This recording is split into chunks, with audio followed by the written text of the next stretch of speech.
Sebab seperti tubuh tanpa roh adalah mati, demikian juga iman tanpa perbuatan-perbuatan adalah mati. Di sini Anda akan menjadi saksi bukti nyata dari tindakan iman seseorang yang berbuah mujizat nyata.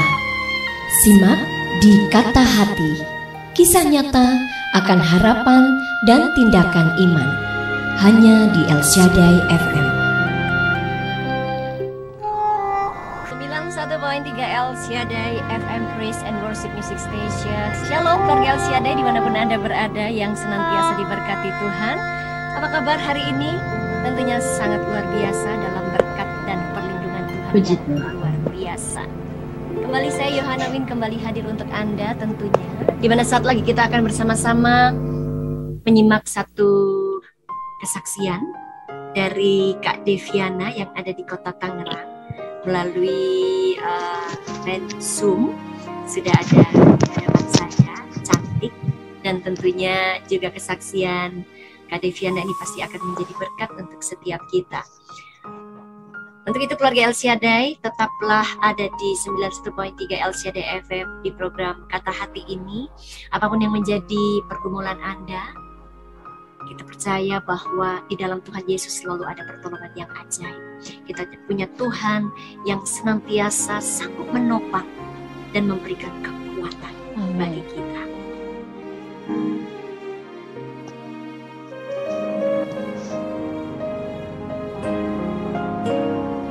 Baik, langsung saja saya akan menyapa Kak Deviana yang sudah ada di hadapan saya melalui line Zoom. Shalom Kak Deviana. Shalom. Apa kabar? Luar biasa ya. Luar biasa, puji Tuhan ya. Tuhan. Saya panggilnya Kak Deviana atau Ibu ini ya. Devi aja, aku masih single. Sudah, kalau gitu Kak Devi aja. Iya. Sehat ya Kak Devi? Puji Tuhan. Kak Devi ini di Tangerang ya? Iya. Ya, saya di Tangerang.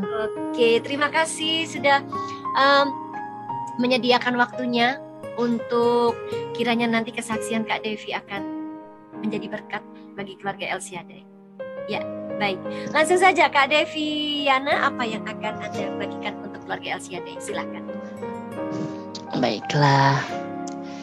Ini mujizat paling terbesar sih menurutku, yang di luar akal, yang semua orang udah bilang mustahil, bahkan dokter-dokter yang paling ahli sekalipun sudah tidak ada harapan. Tapi saat kita mau percaya, saat kita mau benar-benar berharap dengan hati hancur, dengan gak tahu mau ngapain, udah di titik terendah kita, saat kita berseru di sana, kuasa Tuhan benar-benar kebukti seperti yang Paulus, siapa yang pernah bilang, aku pernah dengar dari kutipan, di saat kelemahanmu kuasa Tuhan Allah bekerja sempurna, dan itu terjadi sama aku. Ini tuh sekitar antara 7 tahun, sekitar 2015 apa 2016, udah sangat lama. Pertama-tamanya aku tuh ngerasa mataku nggak enak, merasa mata sebelah kiri ngerasa nggak enak banget. Pertama-tama sakit banget, nggak tiba-tiba mau merah, terus dipakai ngelirik ke kiri kok matanya sakit, dipakai ngelirik sampai ke kena kepala juga kan, ada mungkin kayaknya ke sambung sama saraf-saraf yang di kepala aku tuh nggak enak. Terus tiba-tiba aku minta tolong, mah gimana ini, ya udah kita berangkat aja ke dokter di rumah sakit, ke spesialis mata. Nah dokter bilang itu gejalanya glukoma katanya. Ya udah aku dikasih obat. Nah makin lama kok itu bola mataku semakin keluar, ngeri, jatuh, kayak mau jatuh. Terus di kelopak matanya itu warnanya ungu membiru sampai di bawah apa namanya ini kantung matanya itu kayak orang kayak maling habis ditonjok. Yang bola mata yang warna putihnya pun merah, berubah merah kayak darah. Jadi aku tuh posisinya nggak bisa lihat matahari, nggak bisa lihat sinar. Kalau ngelihat sinar langsung merah, sakit ke mata. Terus akhirnya dicek ke Siloam Hospital yang di sini. Oh ini kayaknya ini tuh pas dicek tumor mata katanya. Kaget kan? Kayak gitu. Terus setelah itu mama sampai nangis, keluarga juga nangis. Siapa tahu mungkin ini dokternya kan, barangkali kita kan nggak percaya dari satu dokter, mungkin kita coba ke Jakarta E-Center. Dicoba lagi, pas dicoba lagi ternyata memang itu tuh tumor mata, udah nggak ada jalan lain. Terus saya juga pernah ke rumah sakit umum yang di Banjar di kampung, sama tumor mata juga. Paling itu di Jakarta E-Center bilang ini tapi mbaknya masih bisa ngelihat kan, karena saya tuh bisa ngelihat matanya kan, masih bisa tetap baca. Akhirnya dokter bilang, saya nanya, dok ini apa nggak bisa rawat jalan dok, apa pakai obat-obat biasa? Oh nggak bisa bu, ini karena ibu masih bisa melihat matanya, ibu tuh harus harus dioperasi, tapi bukan dari depan, tapi harus dibongkar kepalanya. Nah langsung saya kaget kan, mama juga gimana sih hati seorang ibu dengar kayak gitu, anaknya udah nggak ada harapan. Bahkan itu dokter tuh bukan sembarang dokter, emang yang profesional, sengaja biar lebih yakin beli ini, cari-cari sampai saya tuh udah dikasih tetes mata yang dari Amerika yang cuma 10 mili, yang kecil banget, udah 500.000. Semua obat sudah saya cobain. Setiap malam saya nangis, jam 12 malam saya kebangun nggak kuat, saking sakitnya di mata, sampai pokoknya mengerikan kayak zombie aja mata saya yang sebelah kiri. Sampai saya nangis nggak kuat. Saya pernah coba pakai minyak kayu putih, minyak kayu putih atau pakai yang anget-anget, saya kompres ke mata, tetap nggak ngaruh. Mama saya juga sampai nangis. Semua udah, ini nggak ada harapan, gimana? Bukan masalah uang ya, kalau masalah uang bisa dicari untuk operasi apa, dengan jual apa. Tapi yang ngeri itu amit-amit takutnya gagal. Yang namanya dokter kan nggak sempurna, bisa saja ada kegagalan atau malahkah saya buta beneran, amit-amit. Ya udah, tapi di titik terendah saya, Tuhan gimana? Saya harus minta tolong sama siapa? Saya cewek lagi, matanya kayak gitu, mau kan mata tuh organ penting banget. Terus ya tiba-tiba saya kan dulu berjemaat di gereja Pastor Gilbert Lumoindong. Nah, dia kan sesinya suka sibuk khotbahnya sana sini. Saya ngehadang dia sengaja, soalnya dia kan abis firman langsung khotbah di gereja lain. Saya ngehadang dia di lift, Pak minta tolong, saya glukoma, makan katanya tumor mata, minta tolong dijamah disembuhkan. Saya minta tolong, tapi tetap aja dari situ ya didoakan, tapi nggak langsung sembuh, masih tetap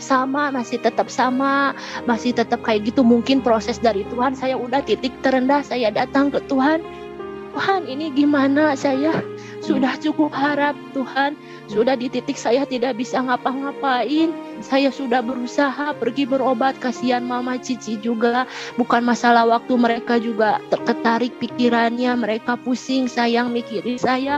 Terserah Tuhan, suka-sukanya Tuhan, jadilah kehendak Tuhan, apa yang Tuhan mau berbuat bagi saya. Saya udah lepas itu semua obat-obatan dari dokter. Saya coba aja itu obat manggis, obat tradisional. Saya cobain aja, kan waktu itu lagi ngetren obat kapsul manggis. Saya nyobain aja, udah habis puluhan botol apa ratusan botol, tapi belum begitu ada kemajuan. Tapi lama-lama nggak apa-apa lah, saya minum terus sambil saya berdoa. Tapi saya yakin saya sembuh pun bukan karena obat itu, tapi campur tangan Tuhan. Tidak lama setelah obat juga itu ya ada sih efeknya, obat manggis itu, tapi belum nggak gitu signifikan. Lama-lama saya hati hancur, setiap hari menangis. Saya tidak pernah keluar rumah karena kalau saya keluar rumah lihat cahaya itu saya kambuh lagi matanya, nggak bisa. Dengan hati hancur saya udah sejadi-jadinya, Tuhan mau buat apa Tuhan terserah. Depi nggak tahu harus gimana, semua udah Depi lakuin. Akhirnya tanpa putus harap mama sekeluarga Depi berdoa, lama-kelamaan puji Tuhan sampai pertama-tama matanya masuk lagi. Depi tidak ngerasakan sakit sedikit pun, matanya udah sembuh lagi, masuk ke dalam, luar biasa itu. Sampai dokter juga, tetangga-tetangga yang udah tahu kejadian mata saya sampai keluar, Depi itu kenapa kok kamu udah bisa sembuh banget? Mereka juga heran, sampai dokter-dokter pun heran. Kan biasanya operasi itu tetap ada bekasnya ya, bekas jahitan, bekas apanya. Ini mah puji Tuhan. Bahkan kalau saya nggak bilang pernah kena tumor mata, Mbak juga nggak tahu kan saya pernah kena tumor mata. Sama sekali nggak kelihatan. Pokoknya tuh kalau operasi yang Tuhan Yesus laku itu benar-benar tanpa bekas, tanpa bekas, benar-benar asal kita percaya. Intinya tuh percaya sama Tuhan, tuh pengen tahu kamu itu doanya berharapnya segimana sih, apa baru sekali 3 kali doa langsung nggak jawab, nggak jadi doanya. Tuhan tuh pengen lihat kesetiaan kita. Intinya itu aja sih, kesetiaan sama ketaatan kita. Tuhan teh mau didik kita tuh nggak manja. Kalau Tuhan sekali kita doa 2 kali doa langsung dijawab, kita jadi keenakan, jadi apa-apa gampang, nanti ada Tuhan ini. Jadi kitanya tuh nggak mau berusaha. Puji Tuhan banget. Bahkan banyak lagi keajaiban Tuhan selain tumor mata. Mau saya ceritakan? Boleh Kak Devi. Luar biasa loh. Ada lagi. Ada lagi. Ini juga di luar akal juga. Kan kalau tumor mata kan parah. Kalau misalnya sakit tipes, demam berdarah kan gak terlalu aneh-aneh banget kan. Ini mah sampai biasa. Masuk itu udah biasa. Ini tuh akhir tahun ini, nggak tahu awal tahun apa akhir tahun, kayaknya awal tahun ini deh. Saya kan biasa sama mama, saya kan tinggal berdua sama mama, saya kan jagain mama. Mama kan sakit diabetes, papa saya nggak ada, koko saya udah nikah tinggal di luar kota, kakak saya yang cewek juga kerja, jadi saya memang tugas kerja pulang ke rumah sebulan sekali. Jadi kan saya memang ngehandle mama sakit diabetes, sering jatuh kakinya. Jadi saya yang ngehandle rumah, nyuci baju semua, mama cuman masak dan nyiram tanaman aja. Saya yang sengaja pengen berbakti sama mama, karena waktu itu pun saya pernah kerja, tapi pas saya pulang kerja mama jatuh dari rumah. Dari tangga. Jadi saya kerja online aja di sini. Nah, kami tuh habis mama kan rutin ngecek ke klinik. Ya, untuk penyakit diabetesnya, pas udah pulang dari klinik, kan deket ke pasar, sekalian aja kita ke pasar. Nah, pas ke pasar tuh kan rame banget, jalanannya tuh kiri kanan banyak yang jualan, sampai ada mobil angkot. Saya tuh udah minggir banget, udah di pinggir. Jalannya nggak barengan sama mama, depan belakang. Nah, tiba-tiba glek, kaki saya kerasa banget. Kayak jari-jarinya, kan saya pakai sendal, mantep banget. Saya bukan lagi ngelamun, lagi sadar. Itu kayak ada yang nekan saya. Jadi berat gitu ya untuk jalan. Berat. Pas saya lihat, ini mah paling juga ban sepeda. Mikir saya paling ban sepeda. Saya lihat, wah, mobil sedan. Dahsyat nggak tuh? Kaki saya. Itu kaki saya tuh pakai sendal jepit, ya. Masuk tahu kakinya ke si itunya, ke si ban mobilnya masuk. Sampai nempel, sampai ke gilas. Terus tiba-tiba kaki saya itu cuman ada, lagi hujan, cuman ada ngecap ban mobil aja tanpa lecet, tanpa ada tulang yang patah. Cuman pegel doang, Karena sebelum itu karena sebelum kejadian itu memang beberapa hari kemudian saya ada pergumulan. Saya memang sering menanyakan, Tuhan, kenapa Tuhan gak jawab doa saya? Tuhan di mana? Apakah Tuhan ada? Mungkin Tuhan tuh ngasih tahu itu, nih, kamu nanyain terus aku kan, kamu udah ke lindas ini, tapi kaki kamu baik-baik aja. Mungkin Tuhan lagi ngebuktiin tuh kamu sering nanya terus aku, katanya. Nih buktinya aku kasih keajaiban, aku ada. Heran nggak itu? Sampai sendal jepitnya tuh memang masuk, itu masih nempel di ban mobilnya. Tapi kaki kakinya nggak saya apa-apa. cuman kena cap, kan lagi hujan, di pasar kan agak becek, cuman kaki saya tuh ngecap doang. Di jari-jari kakinya cuman ngecap ban mobil sama pegel doang. Iya. Sampai kan waktu saya kejadian tabrak itu ke Giles itu sebelahnya tukang asinnya bilang ke mama saya, Bu, itu minta tanggung jawab, Bu, ajakin ke klinik. Terus mama saya kan yang namanya ibu, siapa sih enggak ini anaknya digituin. Bu, tanggung jawab. Mama saya juga emosi, takut saya ada di tulangnya patah, namanya jari kaki. Terus saya minta ke klinik. Saya ceritain ke dokternya ketawa, dokternya nggak percaya saya ke Giles. Nggak mungkin kamu kok itu kalau namanya ke Giles tuh udah pasti retak. Apalagi ini kamu nggak lecet sama sekali. Sampai dokternya mungkin dikiranya saya tuh nggak sadarkan diri. Aneh kan, yang namanya kaki kena ban mobil masih cuman ngecap gitu doang, cuman pegel doang. Nggak ada jahit, nggak apa-apa kan? Iya. Wow. Itu ban mobil, bukan sekedar ban sepeda. Iya. Karena kalau kebanyakan orang pasti yang terjadi adalah pasti luka. Remuk. Ya, luka. Remuk. Orang buktinya apa? Orang sendal saya juga masih nempel kok di si ban mobil itu. Iya. Sampai dokternya nggak percaya, kamu mungkin cuman keserempet aja, katanya. Orang saya kan waktu di Giles itu nggak langsung pingsan, orang masih melotot mata. Iya. Berarti Tuhan, jadi puasa Tuhan sempurna. Intinya kita tuh harus sabar dengan ujian apapun, ujung-ujungnya menang. Cuman kita waktu Tuhan kan nggak tahu, kita pengen cepet-cepet, tapi Tuhan nggak tahu yang terbaik itu. Ya, satu kesaksian, bahkan dua kesaksian yang luar biasa di mana Kak Deviana mengalami yang namanya pertolongan Tuhan yang tidak masuk akal. Bagi kita itu tidak masuk akal, tetapi di hadapan Tuhan itu semuanya mungkin dan bisa terjadi.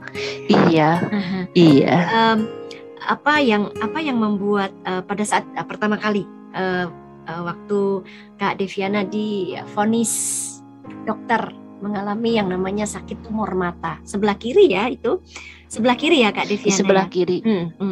Iya, sebelah kiri. Itu kan karena sudah kemana-mana, bahkan sepertinya untuk di dunia ini sudah tidak ada lagi pertolongan yang bisa diambil. Ketika saat itu Kak Deviana mengharapkan akan ada kesembuhan secepat mungkin, tapi kemudian Kak Deviana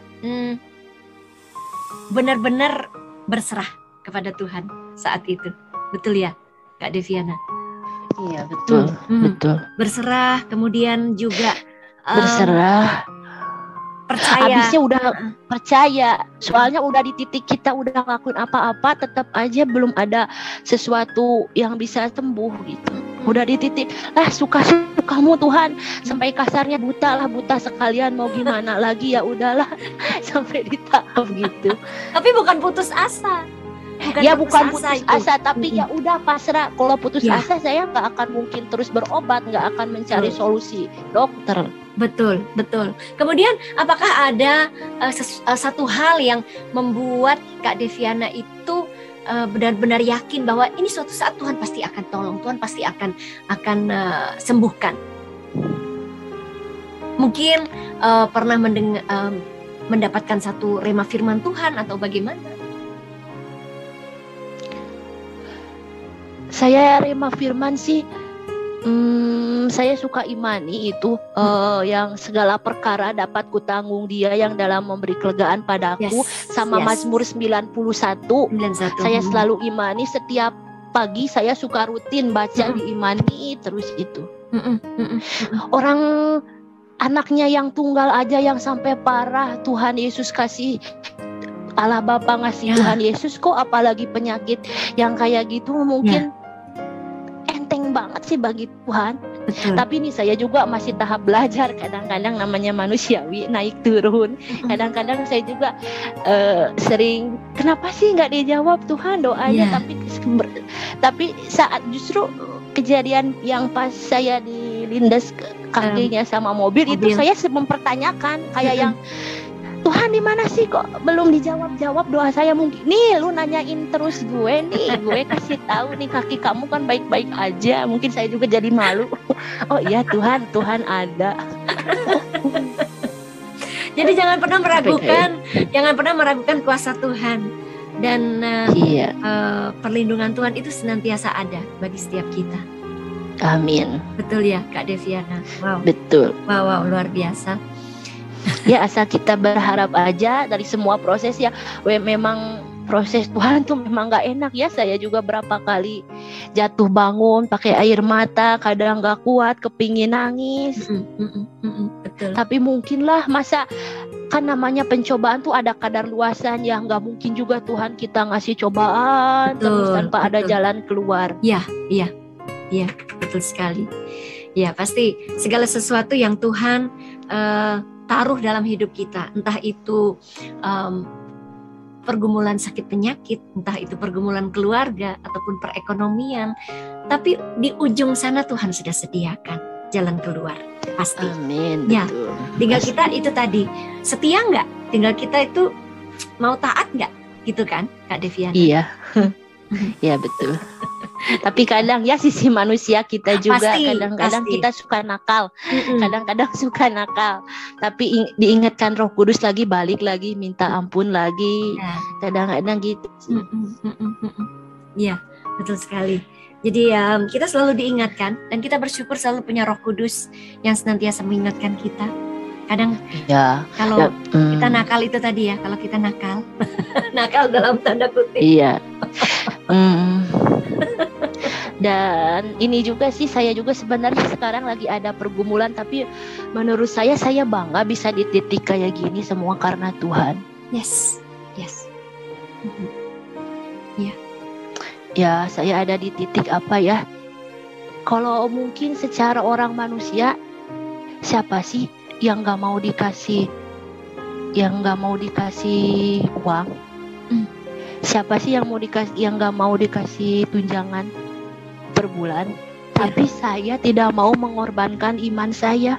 Yang penting dia tuh harus setia sama Tuhan, sama Tuhan Yesus. Adalah istilahnya seseorang gitu ya, yang saya berhubungan sama dia. Dia memang punya segalanya.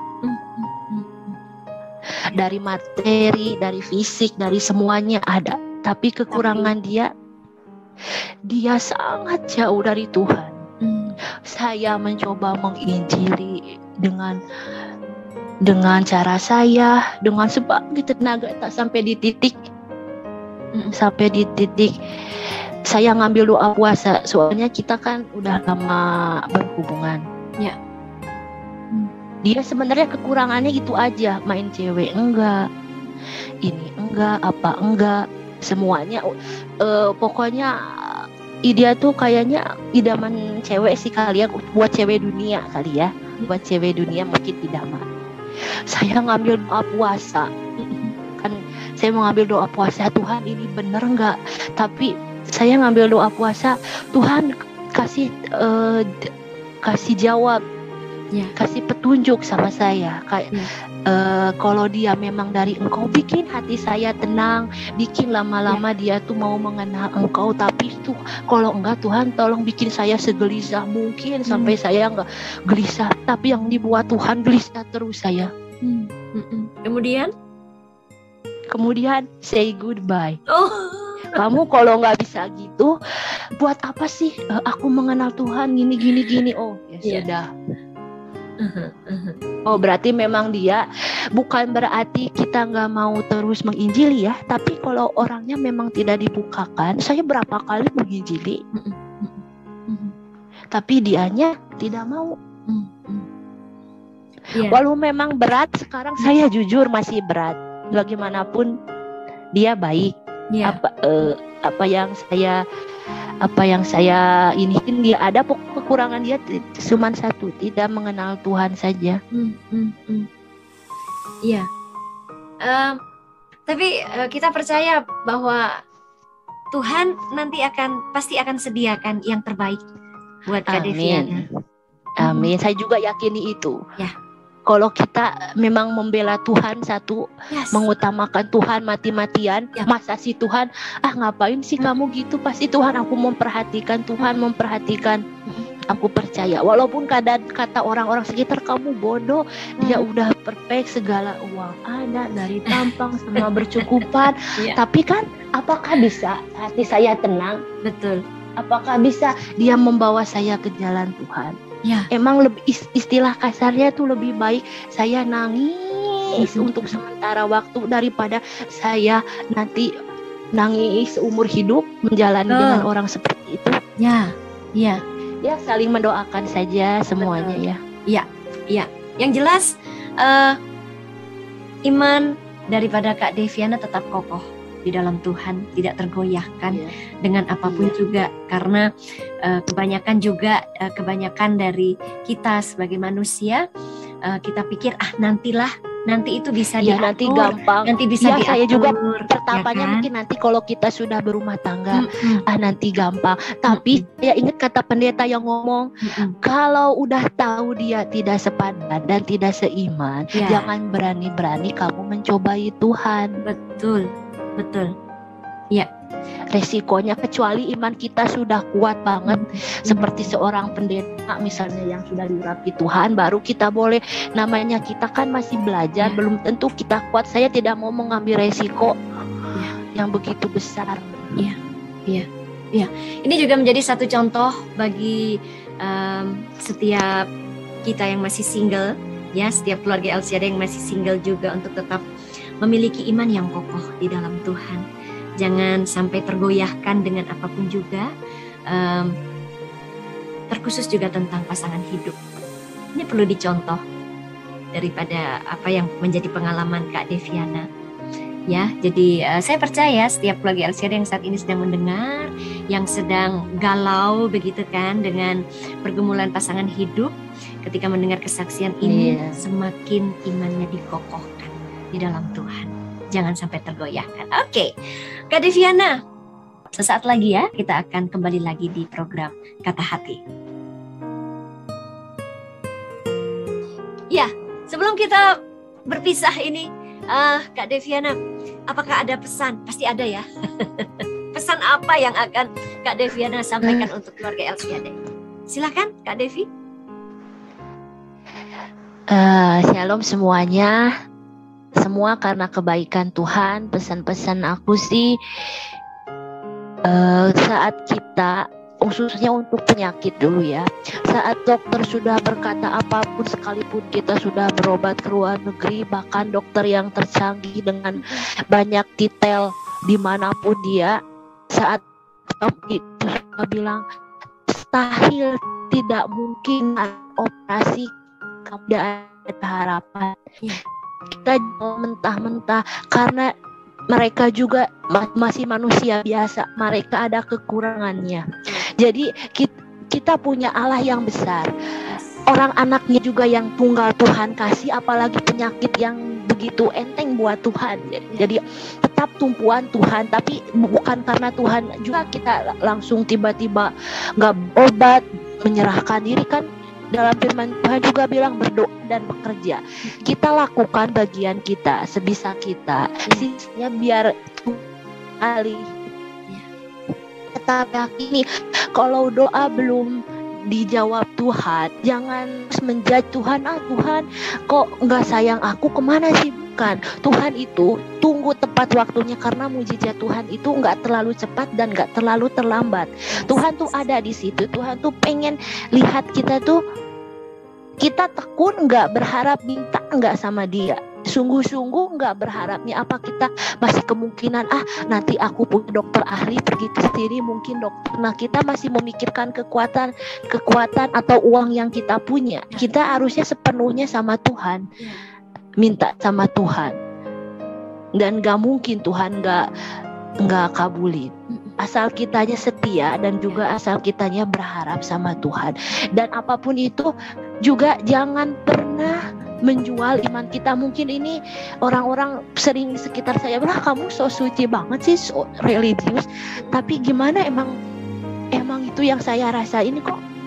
Jangan mau menukarkan iman, karena emang mungkin sekejap mata memang kita siapa yang gak mau sih dalam punya uang, punya kemewahan. Hidup itu memang di dunia pengen punya uang, tapi kan kita kan ujung-ujungnya yang kekal tuh di surga. Jangan tukarkan kebahagiaan bertahun-tahun hanya untuk kekekalan yang luar biasa di surga. Menurut aku kayak gitu. Walaupun kita nangis-nangis dulu istilahnya, kok kita kayak berontak, kenapa kok Tuhan tidak seperti yang kita harapkan? Kok kenapa gini? Kadang-kadang berlawanan karena kehendak Tuhan, rancangan Tuhan tuh beda. Cuman kehendak manusia sama dengan kehendak manusia. Tuhan tuh pengen yang terbaik buat kita. Kita pinginnya sampai A, tapi Tuhan kasihnya ABC yang lebih dari apa yang kita pikirin. Itu sih menurut aku juga masih dalam tahap belajar. Mungkin kadang-kadang aku juga masih tahap turun naik, tapi sebisa aku mungkin aku terus coba bangun hubungan sama Tuhan kayak gitu. Tetap semangat di dalam Tuhan, jangan undur. Sekalipun mungkin cobaanmu sangat gede, bahkan kamu udah di titik gak bisa ngapa-ngapain, datang saja sama Tuhan dengan hati yang hancur, sehancur-hancurnya. Jangan masih mikir ada saudara, ada uang, ada koneksi nanti mungkin. Jangan buang semua, benar-benar pure sama Tuhan. Istilah kasarnya, Tuhan ini terserah Tuhan, mau gimana saya mau hidup mau mati terserah Tuhan. Suka-suka Tuhan kayak gitu. Iya. Jadi bisa di garis bawahi satu kata, dua kata. Kalau kita mau ditolong Tuhan, tetap setia. Setianya permanen loh. Setianya permanen. Tetap setia. Dan juga taat, sabar. Jangan bosan-bosan cari Tuhan. Betul. Terus ya, jadi terus walaupun belum dijawab. Terus jangan berhenti. Sama doa puasa juga dicampur dengan doa puasa, harsirnya jus kayak pakai mantra-mantra, ini pakai mantra ilahi gitu. Dicampur doa puasa. Karena doa puasa itu memang dahsyat. Doa puasa itu saya udah membuktikan. Jadi lebih baik tuh membuktikan. Enak tuh membuktikan daripada dengar apa kata orang, mending mengalami. Jadi kita tuh merasakan benar-benar. Dicoba dulu. Saya sangat luar biasa kalau kita mengalami secara pribadi, secara pribadi di dalam Tuhan. Jadi kita juga bisa menjadi saksinya Tuhan. Ya, jadi bukan kata orang, tapi kita ngalami sendiri. Begitu ya, Kak? Doa puasa itu sendiri. Wow. Sekalipun Tuhan tuh nggak meminta kita harus sampai maghrib atau harus sampai jam 5, sekuatnya kita. Betul. Yang penting ketulusan kita, ada niat untuk tidak mengontrol makanan, mengontrol emosi dan mengosongkan diri cuman buat Tuhan yang isi. Jangan berlaku walaupun sampai jam 12 apa cuman sampai jam 10, misalkan ada penyakit, sakit apa, Tuhan tetap lihat hati kita, kesungguhan kita. Jadi tidak mesti harus berapa jam, tidak mesti. Karena dengan kita mengambil satu gerakan melangkah doa puasa, itu yang membuat kita semakin dekat dengan Tuhan. Kita bisa mengisi waktu-waktu kita, biasanya sarapan atau kita makan siang, kita bisa baca firman, bisa ikut pondok Daud dan lain sebagainya. Banyak sekali hal yang kayaknya kita tuh nggak bisa berhenti ya kalau mau. Kalau mau ini kayaknya asik banget kalau nyeritain. Kalau kita menyeritain tentang Tuhan Yesus betapa baiknya. Tapi karena kita berapa banyaknya waktunya sangat terbatas, jadi saya tunggu lagi loh nanti. Kalau Tuhan izinkan dan ada kesempatan Kak Deviana nanti bisa kesaksian lagi, nggak masalah. Boleh saya diundang ke Solo? Boleh. Bisa. Akomodasinya boleh. Bisa diatur, nanti bisa diatur. Dengan senang hati kok saya kalau main ke sana. Siap. Siap. Ya, terima kasih ya Kak Deviana sudah menjadi Ya, Tuhan berkati ya. bagi keluarga El Shaddai. Sampai berjumpa lagi. Selamat beraktivitas Kak Devi. Ya, Tuhan berkati. Tuhan berkati. Shalom. Shalom.